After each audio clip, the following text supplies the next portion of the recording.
नमः शिवाय, ओम नमः शिवाय, ओम नमः शिवाय, ओम नमः शिवाय, ओम नमः शिवाय, ओम नमः शिवाय, ओम नमः शिवाय, ओम नमः शिवाय, ओम नमः शिवाय, ओम नमः शिवाय, ओम नमः शिवाय। भोलेनाथ प्रकट हो, देवादिदेव महादेव प्रसन्न हो। ओम नमः शिवाय, ओम नमः शिवाय, ओम नमः शिवाय, ओम नमः शिवाय, ओम नमः शिवाय, ओम नमः शिवाय, ओम नमः शिवाय, ओम नमः शिवाय, ओम नमः शिवाय, ओम नमः शिवाय, ओम नमः शिवाय, ओम नमः शिवाय। पति परमेश्वराय नमो नमः। ओम नमः शिवाय। भोलेनाथ प्रकट हो, देवादिदेव महादेव प्रसन्न हो। ओम नमः शिवाय, ओम नमः शिवाय, ओम नमः शिवाय, ओम नमः शिवाय, ओम नमः शिवाय। जय जय श्री गणेश। प्रभु प्रणाम। प्रभु, कमलासुर की इस प्रचंड शिव आराधना का क्या परिणाम होगा? भक्तराज दयासु, सिंधु पुत्र कमलासुर की कठोर तपस्या अब चरम सीमा तक जा पहुंची है। अब हर परिणाम शीघ्र ही सामने आ जाएगा। मेरे लिए क्या आज्ञा है प्रभु? तुम अपने कर्तव्यों का पालन करते रहो, परंतु सावधान रहना दयासुर। सावधान? जय जय श्री गणेश। अब मुझे सावधान रहना ही होगा प्रभु। जय जय श्री गणेश। क्षमा करना माता, मैं केवल कुछ समय के लिए नई परिस्थितियों को जन्म देने के लिए गया था। तुम्हारी चिंता का आभास होते ही मैं तुरंत लौट आया। मेरे लिए क्या आज्ञा है माता? देवी पार्वती मंगल मूर्ति, दैत्य गुरु शुक्राचार्य की प्रेरणा से कमलासुर ने कठोर तपस्या करके हमें वरदान देने के लिए विवश कर दिया है। ऐसा न कहे महादेव, पिछली बार इस दुष्ट को आधा अधूरा वरदान देकर आपने उचित ही किया था। ये दुष्ट आपकी कृपा और वरदान के योग्य नहीं है।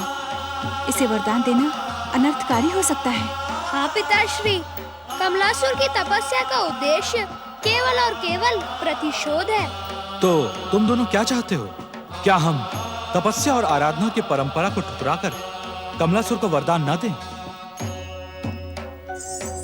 देवी पार्वती, तुम दोनों ने मेरे प्रश्नों का उत्तर नहीं दिया। स्वामी, मैं आपसे केवल इतना ही निवेदन करना चाहती हूँ, इस दुष्ट को कोई ऐसा वरदान ना दें जो किसी विध्वंसक प्रतिशोध का कारण बन जाए। देवी, वरदान की परंपरा में भक्त की इच्छा का सम्मान करना भगवान का परम कर्तव्य है। कर्तव्य की आड़ में भस्मासुर का उल्लेख इस समय अनुचित है देवी। कमलासुर के भीतर न तो भस्मासुर जैसी प्रचंड शिव भक्ति है और न ही समर्पण की भावना है। माता, भगवान शिव को सबसे अधिक प्रिय इस संसार का कल्याण है, क्योंकि कल्याण ही शिव है, शिव ही कल्याण है। हमें इनसे यही निवेदन करना चाहिए कि वरदान से इनके प्रिय संसार के कल्याण पर आँच न आए। तुम्हारी बुद्धि और चतुराई ने मंगल मूर्ति हमें प्रसन्न किया। हम वही करेंगे जो न्याय संगत और लोक कल्याण के लिए उचित होगा।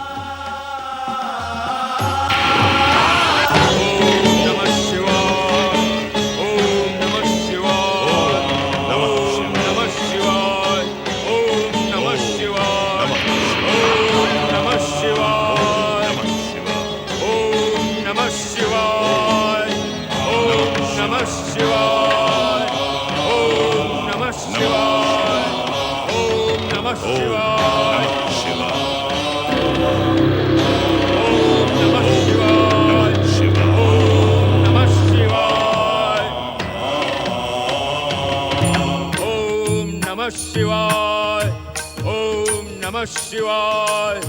दैत्य गुरु, आपकी एकनिष्ठ शिव भक्ति और शिवाराधना से हम अत्यंत प्रसन्न हैं। आपने सदा ही असुरों, दैत्यों और राक्षसों को शिव आराधना के लिए प्रेरित करके शिव भक्ति का गौरव बढ़ाया है। करने और करवाने वाले तो आप हैं महादेव।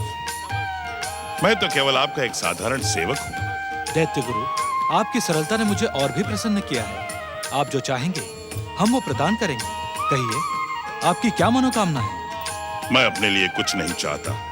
अंतर्यामी, आप तो मेरे मन की बात भली भांति जानते हैं। दैत्य जाति का उत्थान, गौरव और विजय, यही मेरे जीवन की एकमात्र मनोकामना है। हे असुरों के आराध्य भगवान शिव, क्या आपकी दृष्टि में कमलासुर की तपस्या का कोई मूल्य नहीं? क्या आप मेरी ओर देखना भी नहीं चाहते? दैत्य गुरु शुक्राचार्य के कहने पर आपकी प्रचंड तपस्या करना क्या मेरी भूल थी? कमलासुर, तुम ऐसा क्यों कह रहे हो? कह नहीं रहा हूं दैत्य गुरु शुक्राचार्य, देख रहा हूं। जब से शिवशंकर यहाँ पधारे हैं तब से केवल आप ही की प्रशंसा किए जा रहे हैं। ईर्ष्या, रोष और क्रोध करना तपस्वी को शोभा नहीं देता कमलासुर। अपनी उपेक्षा देखकर भी नहीं। शिष्य से अधिक गुरु का गौरव होता है। अपने गुरु शुक्राचार्य की प्रेरणा से ही तुम शिव भक्ति में समर्पित हुए, इसलिए तुमसे पहले वरदान का अधिकार तुम्हारे गुरु शुक्राचार्य को प्राप्त होता है।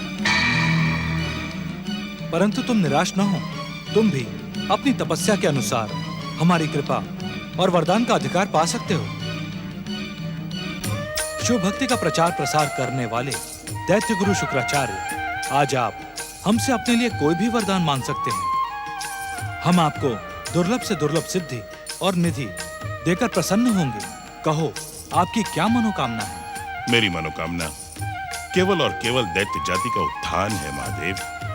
हे आशुतोष, यदि आप इस दास पर प्रसन्न हैं, तो उसके शिष्य कमलासुर को मनचाहा वरदान दें।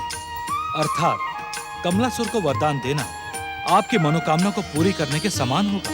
हाँ चंद्रशेखर, हाँ। कहो, क्या वरदान चाहते हो? महाप्रभु, मैं कमलासुर, प्रतिशोध की भावना मन से निकालकर वरदान मांगो, तभी हमारा वरदान तुम्हारे यश, कीर्ति और गौरव को बढ़ाने में सहायक होगा। मैं तो अपने प्रतिशोध की कामना को सफल करने के लिए ही पाताल से पृथ्वी पर आया हूँ। यश और सफलता को देखकर पृथ्वी पर आने का उद्देश्य बदला भी तो जा सकता है कमलासुर। अवश्य महादेव, अवश्य। आपकी कृपा से तो पाप और प्रतिशोध की कालिमा पुण्य और मित्रता की भावना से प्रकाशित हो जाती है। जब तुम सब कुछ जानते ही हो, तो वरदान मांगने में इतना सोच विचार क्यों कमलासुर? महाप्रभु, मैं अपने वरदान के विषय में सोच रहा था। मुझे अपनी मृत्यु से बहुत भय लगता है। मैं चाहता हूँ कि आपसे वरदान पाकर मेरा जीवन सुरक्षित हो जाए। क्या तुम्हें दैत्य गुरु की इच्छा और प्रेरणा के अनुसार दैत्य साम्राज्य, अतुल्य शक्ति और दैत्य सेना को प्रकट करने का वरदान नहीं चाहिए? क्या तुम अपने पूर्वज दैत्यों के समान इच्छानुसार रूप परिवर्तन की कृपा पाना नहीं चाहते? चाहता हूँ महादेव, चाहता हूँ, ये सब कुछ चाहता हूँ। परंतु इन सब से अधिक मैं अपने जीवन की रक्षा के लिए अमरता का वरदान चाहता हूँ प्रभु। वत्स, जिसने जन्म धारण किया है उसका अंत तो निश्चित है। आना और जाना तो प्रकृति का नियम है। ये सारा संसार इन नियमों से बंधा है। हम तुम्हें अमर तो नहीं कर सकते कमलासुर। हाँ, तुम्हारी इच्छा का सम्मान करते हुए तुम्हारे जीवन को सुरक्षित और मृत्यु को कठिन कर सकते हैं। भगवान की इच्छा का सम्मान करना तो भक्त का धर्म है। प्रभु, यदि आप मेरे जीवन की सुरक्षा चाहते हैं तो पाताल लोक में एक ऐसे सुरक्षित और अपराजेय महल का निर्माण हो जिसकी सीमा में प्रवेश करते ही मेरा शत्रु भस्म हो जाए। यदि मेरे शत्रु भस्म हो जाएंगे तो मेरी मृत्यु असंभव हो जाएगी प्रभु। तथास्तु।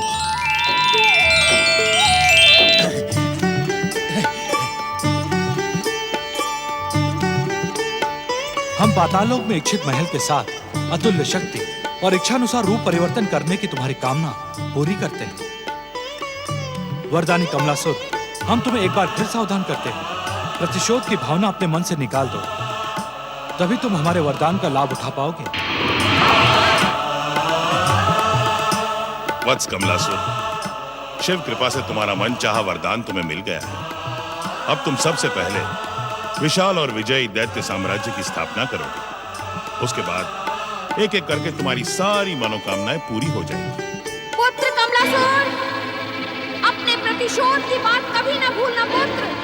तुम्हारे पिता का हत्यारा और मेरी मृत्यु का कारण तुम्हारा घोर शत्रु श्री गणेश है। प्रतिशोध की बात अपने मन से कभी न निकालना पुत्र।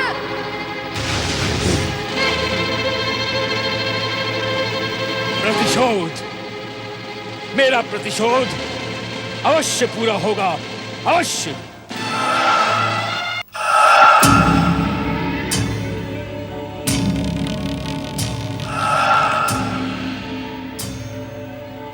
पुत्र कमलासुर,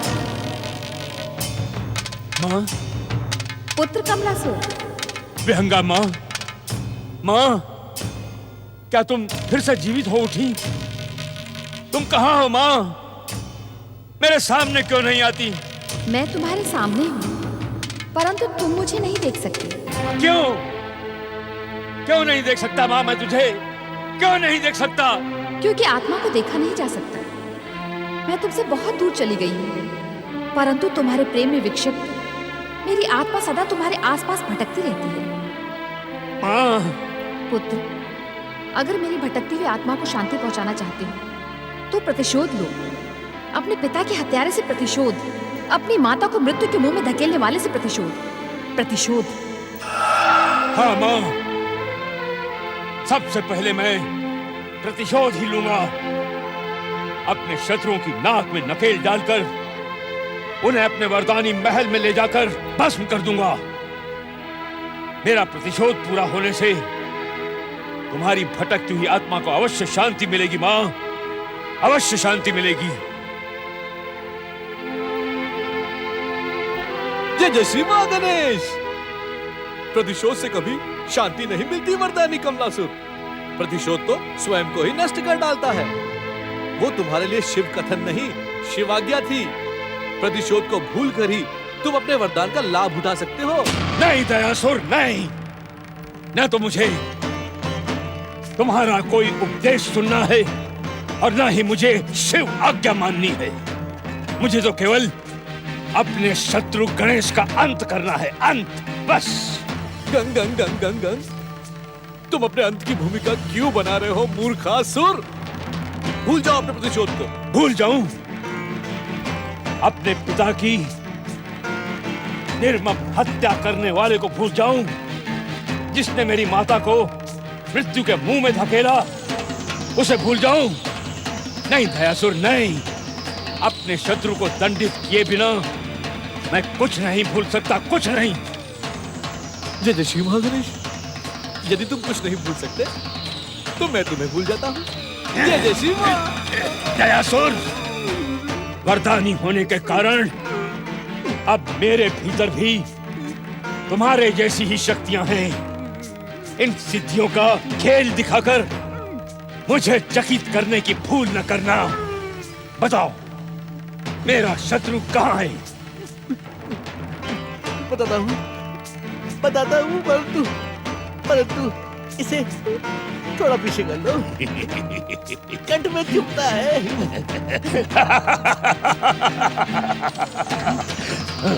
तब तो मैं और अधिक चुभाऊंगा ताकि तुम सच उगल सको। सच बताओ, मेरा शत्रु कहाँ है? तुम अपने किस शत्रु की बात कर रहे हो? जिसके नाम का तुम गुणगान करते रहते हो, उसी गजमुख गणेश की। श्री गणेश की? कौन से श्री गणेश की? क्या क्या कई सारे श्री गणेश हैं क्या? जय जय श्री महागणेश। इस समय परमदेव श्री महागणेश के दो अवतार इस संसार में विराजमान है। तुम्हारा शत्रु कौन है? अथवा तुम किसके विषय में पूछ रहे हो? दयासुर, मुझे भ्रमित करने की भूल तुम्हें विध्वंस के ज्वालामुखी में धकेल देगी। तुम भस्म हो जाओगे। सच सच बताओ, मेरा शत्रु गणेश कहाँ है? कहाँ है?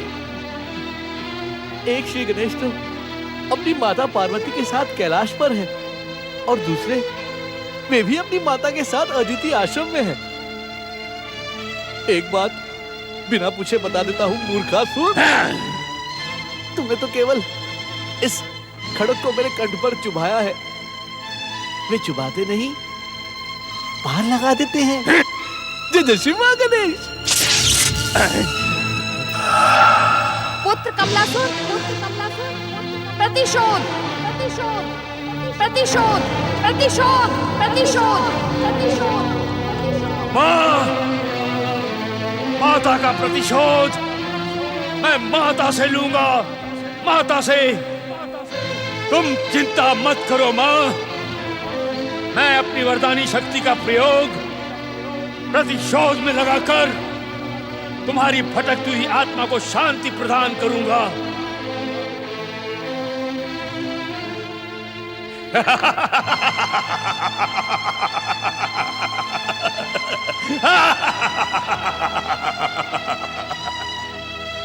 मैं सबसे पहले कैलाश के गणेश को ही समाप्त करूंगा।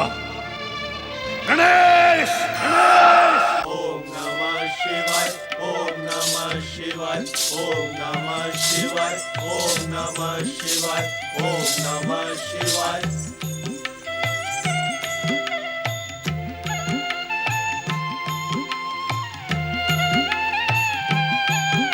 पति परमेश्वराय प्रणाम नमो नमः। पिताश्री।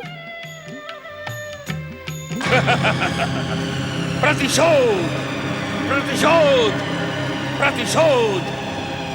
देखा देखा स्वामी, आपने अपने वरदान का परिणाम। ये दुष्ट शिवाज्ञा को ठुकराकर प्रतिशोध की आग में जलता हुआ कैलाश तक आ पहुंचा। तुम चिंता न करो माता, इस मूर्खासुर के वरदान का परिणाम संसार के हित में ही होगा। हित से पहले ये संसार का अहित कर डालेगा पुत्र। पुत्र, माता, तो तुम ही हो मेरे शत्रु गजमुख गणेश की माता। मूर्ख कमलासुर, ये केवल मेरी ही नहीं, सारे संसार की माता है। इनका आदर कर, इनके आशीर्वाद से अपना कल्याण कर।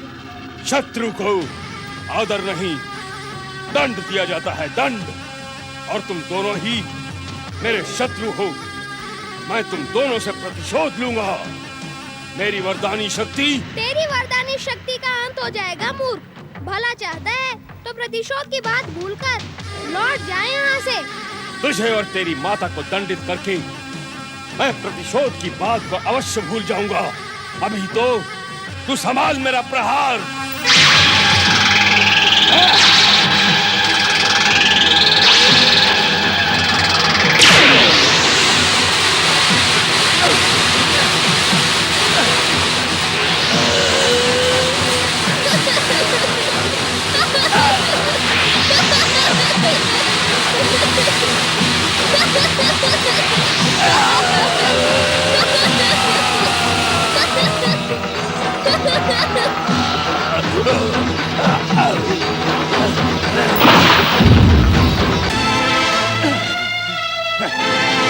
कैलाश के गणेश को दंडित करने से पहले मुझे अदिति आश्रम के गणेश को दंडित करना चाहिए था। अब अदिति आश्रम का गणेश मेरे प्रहार से नहीं बचेगा।